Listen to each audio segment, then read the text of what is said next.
Hello guys, আসসালামু আলাইকুম। কেমন আছেন? আশা করি ভালো আছেন।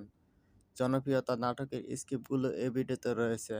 আরশের প্রেম বিচ্ছেদের কাহিনী নিয়ে এই ভিডিওটি বানানো হয়েছে। আশা করি অনেক ভালো লাগবে। ভিডিওটি ভালো লাগলে অবশ্যই লাইক, কমেন্ট, শেয়ার করবেন। চ্যানেলটি সাবস্ক্রাইব করবেন। তোমাকে ঘুম থেকে উঠেছে ফাইজলামিটা করার জন্য। ফাইজলামি করবো কেন? মেয়ে দেখতে যাবো সত্যি সত্যি। মামা আমি ঘুমাইতেছিলাম, জানি তো এই ফাইজলামিটা না করলেও পারতাম। আমি মোটেও ফাইজলামি করতেছি না, মেয়ে দেখতে যাবো, এটা সত্যি কথা। ওর তাড়াতাড়ি ফ্রেশ হতো। আমার কই মা? মা, আরে মা ডাকতেছিস কেন? মা এবার কোথায়? চিল্লাচ্ছিস কেন? হ্যাঁ, সমস্যাটা কি? তোমাকে আমি বলে ঘুমিয়েছিলাম না যে 5টা টাকা আমাকে দেখুন। আরে করছিস যখন, এখন যা গোসল করে রেডি হয়ে নে, আমরা 4টা বাজে যাব। কোথায়? তোর জন্য মেয়ে দেখতে। দাও। আর কি হচ্ছে সব? মাশাআল্লাহ, সুন্দর। মেয়ে দেখতে এসে বাচ্চা বেশি করে থাকলে হবে? একটু তাকাও। রায়হান দেখ,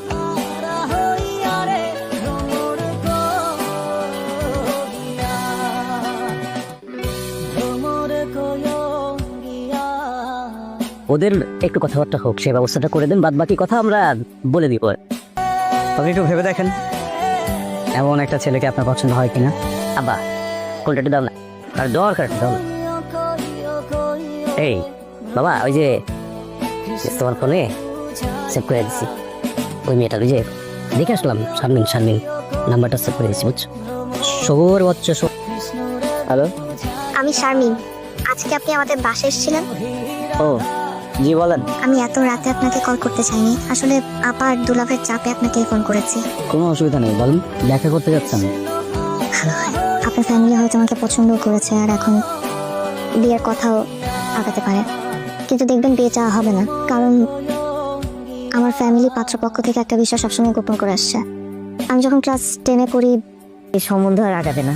মেয়ের আগে একটা বিয়ে হয়েছিল, ওরা আমাদের কাছে গোপন করেছে। তো প্রবলেমটা কোথায়? শারমিন বলেছে ওর ফ্যামিলি গোপন করেছে, কিন্তু শারমিন গোপন করেনি। This is honest. তোমার বোনের দায়িত্ব আমি নিতে পারবো না। কেন, কি হয়েছে? কিছু মানে ছেলে পক্ষ জানে গেছে যে তার আগে বিয়ে হয়েছিল।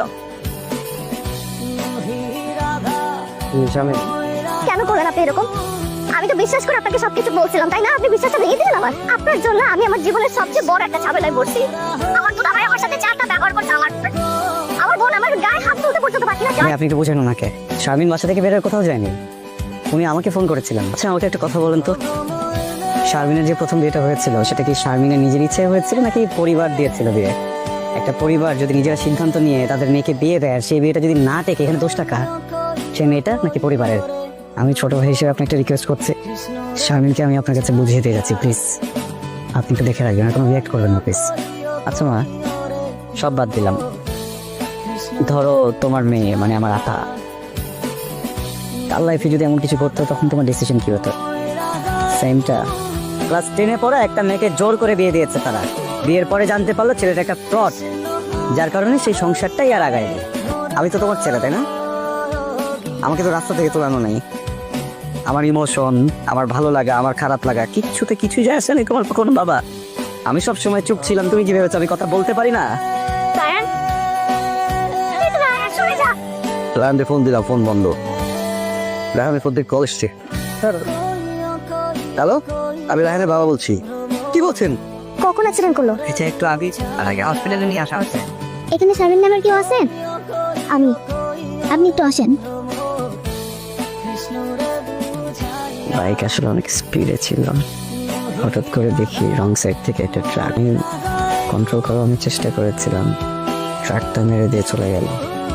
বিশ্বাস করেন আমার কোনো দোষ ছিল না, কিন্তু না চাইতো দুর্ঘটনাটা ঘটে গেল আপনার জীবনে, যে কারণে সবাই আপনাকে ছোট করে, আপনি নিজেও নিজেকে ছোট করে দেখেন।